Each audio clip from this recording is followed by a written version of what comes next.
जवळ बरीच गर्दी जमलेली दिसते.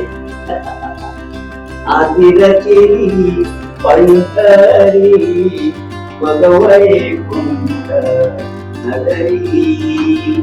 आधी रचेली पंढरी मग वैकुंठ नगरी. ज्ञानोबा भाऊ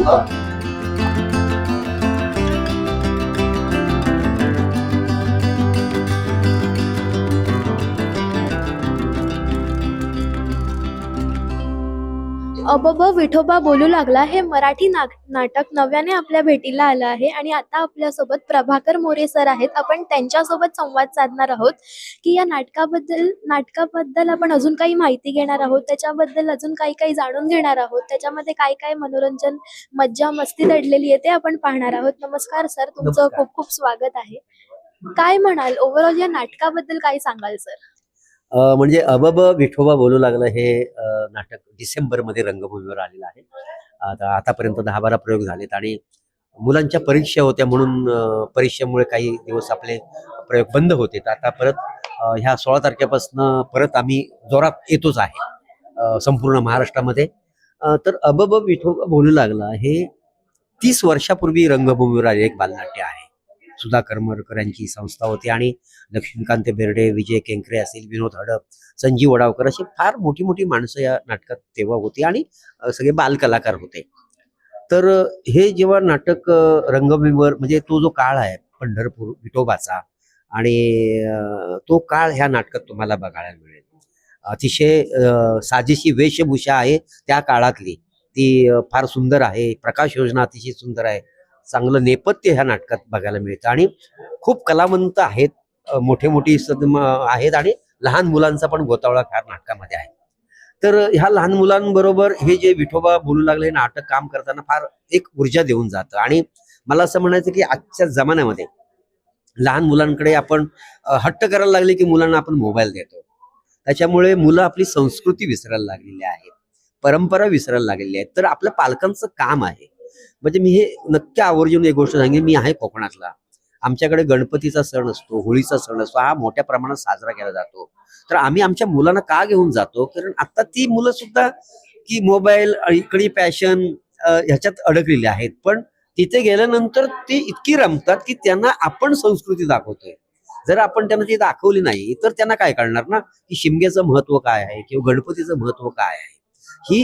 हे आपल्या पालकांचं काम आहे. म्हणून अबब विठोबा बोलू लागला हे त्या काळातलं जरी नाटक असलं तरी एक चांगली गोष्ट आणि चांगलं रंगबिरंगी एक सादरीकरण तुम्हाला बघायला मिळेल आणि मुलांचं फार मनोरंजन होईल.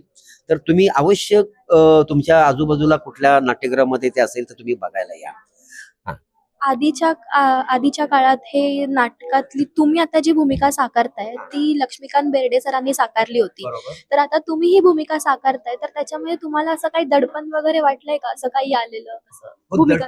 दडपण म्हणजे येणारच. काय आहे, खूप महान कलावंताने ह्या नाटकात ती भूमिका अजरामर केलेली आहे आणि ती माझ्या वाट्याला आलेली आहे. प्रशांत गिरकरनी माझ्यावर तो विश्वास टाकला, कारण मी हास्य जत्रेमध्ये अनेक वर्ष कोकणी भाषा बोलतोय. तर ही कोकणी भाषा अशा भाषांबद्दल बोलायचं नाही, पण एक प्रमाण भाषा ह्या पुजारीची आहे.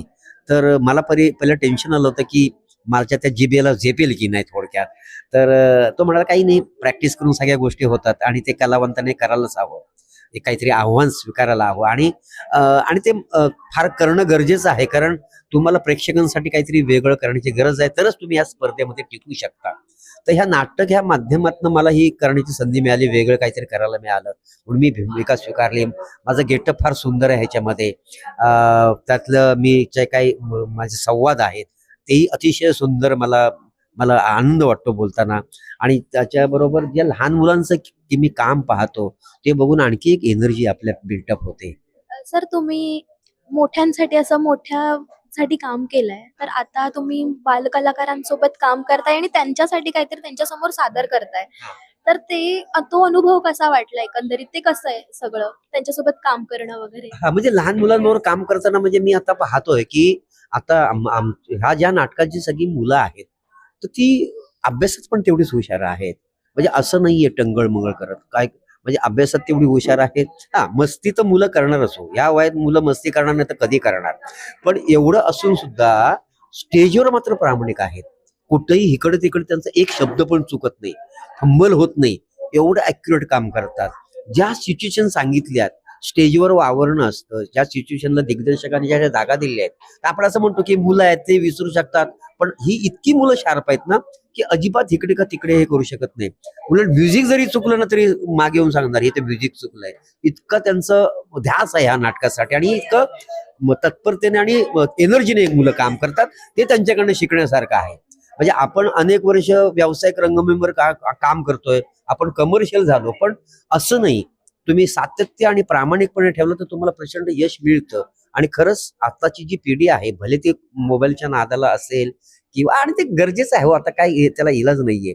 त्याबरोबर फक्त मला पालकांना एवढंच सांगायचंय की मगाशी आपण बोललो की ती परंपरा आणि संस्कृती आपल्याला जर टिकवायची असेल तर तुम्ही खरंच थिएटरला येऊन आपल्या मुलांना हे दाखवा, असं मला म्हणायचं. आता एकंदरीत आता लहान मुलं सगळी मोबाईलमध्ये, सोशल मीडियामध्ये एवढी दंग झाली आहेत. तर या नाटकामध्ये असं काही आहे जे तुम्ही मुलांना दाखवू इच्छिता, त्यांनी हे बघितलंच पाहिजे?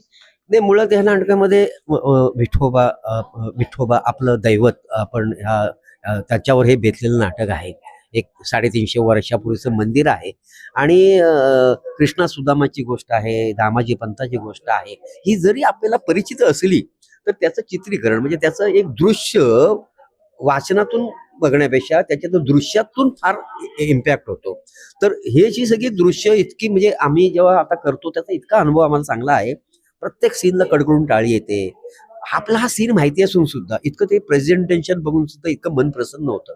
आम्हाला कधी कधी काम नसतं, म्हणजे स्टेजवर नसतो तेव्हा मी स्वतः विंगेत हे बघायला थांबलेला असतो.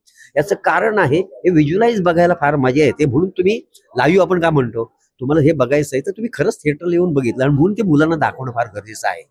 आता मोबाईल मध्ये तुम्हाला टाकलं तुम्ही श्रीकृष्ण भगवानचा, तुम्हाला पटपट सगळ्या गोष्टी येतील, पण हे लाईव्ह त्याचं दृश्य काय आहे त्यांच्या समोर ती रंगसंगती जर उभी राहिली तर ते आणखी त्याच्याशी जवळ होतील आणि आणखी जवळ येतील मुलं, ते असं आहे. सर, प्रेक्षक जेव्हा आपल्यासाठी ऑडियन्स असे बसून टाळ्या वाजवतात, तेव्हा आपल्याला रंगभूमीवरती काय वाटतं, कसं वाटतं तुम्हाला? काही प्रत्येक कलाकाराची एक भूक आहे ना, आपण आपलं जे काम करत असतो ते प्रेक्षकांकडनं त्याची दाद मिळावी. तर आपण कधी कधी आपल्याला एखादी हाशा मिळतो, टाळ्या येतात, तेव्हा आपल्याला आनंद वाटतो की आपलं काम त्यांच्यापर्यंत पोहोचलंय. आणि ह्याच्या पलीकडे कलाकाराला दाद कुठली हवी, आणि हेच तर ऐश्वर्य आहे आणि हीच तर समृद्धी आहे कलाकाराची. आणि ती प्रेक्षकांना मिळाली तर कलाकाराचा ऊर अगदी भरून येतो, तसंच प्रत्येक वेळी वाटतं. सर, आता खरंच जर विठोबा बोलू लागला या युगात, तर मग तो काय बोलेल? तुम्हाला काय वाटतं? मला तर असं वाटतं जर विठोबा बोलू लागला तर हे जे काही चाललं आहे तो त्याच्यावर नक्की भाष्य करेल. आपण तरीही आज आपल्या पंढरपूरच्या विठोबाला नक्कीच माहिती आहे, आषाढी एकादशी आहे. आपले वारकरी जेवढ्या तळमळीने पायवाऱ्या करून त्याच्या दर्शनाला जातात, तर त्यांच्यासाठी तो काहीतरी नक्कीच सरकारला याचना करेल की ह्यांच्यासाठी तुम्ही काहीतरी सुविधा द्या. आणि असं काही नाहीये, भक्ती करा नका करू, तुम्ही तुमच्या कामात मेहनत करा, असं नक्की पांडुरंग सांगेल. आणि हा भ्रष्टाचार थांबवा, सगळ्यांना चांगलं सुख मिळू दे, शांती मिळू दे, संपन्न होऊ दे, एवढं नक्की सांगेल. आणि आपण त्याला सांगायला सांगू असं बोल देवा. सर, आज कोकणी भाषा दिवस आहे, हा. तर या निमित्ताने तुम्ही प्रेक्षकांना काय सांगाल? कोकणामध्ये काय, कोकणी भाषेत काय सांगाल?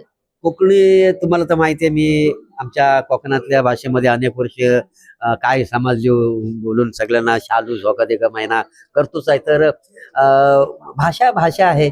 म्हणजे आता भाषा म्हणजे आपण असं का म्हणायचं की एक भाषा ज्या ज्या प्रांतामध्ये असं आपण काही किलोमीटर आपली भाषा बदलते, तशी कोकणात भाषा बदलते. म्हणतात सिंधुदुर्ग जिल्ह्याला मालवणी, इकडे कोल्हापूर, अशी आपापल्या. हा, पण आपण त्या मातीत असतो, आपल्या मातीत आपण त्या जन्माला येतो, तर तिथली संस्कृती घेऊन येतो.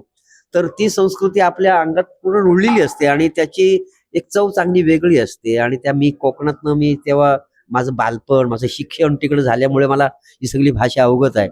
आणि त्या भाषेमुळे आपण आजपर्यंत आपले लोक सगळे ओळखायला लागलेत, म्हणून फार आनंद वाटतो. म्हणजे शालू झोका दे ग मैना हे म्हटलं की प्रभाकर मोरे डोळ्यासमोर येतो. ही ताकद त्या कोकणाच्या संस्कृतीमध्ये आहे, याचा आनंद वाटतो. आणि त्या दोन ओळीने आज प्रभाकर मोरे कोण आहे हे तर नक्की महाराष्ट्राला कळलेलं आहे. तर ही संस्कृती, ही परंपरा आपण जपली तर आपली पुढची पिढी जपेल.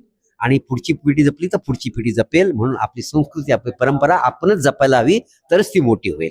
काय समाज रे. धन्यवाद सर, तुम्हाला तुमच्या पुढच्या वाटचालीसाठी खूप खूप शुभेच्छा.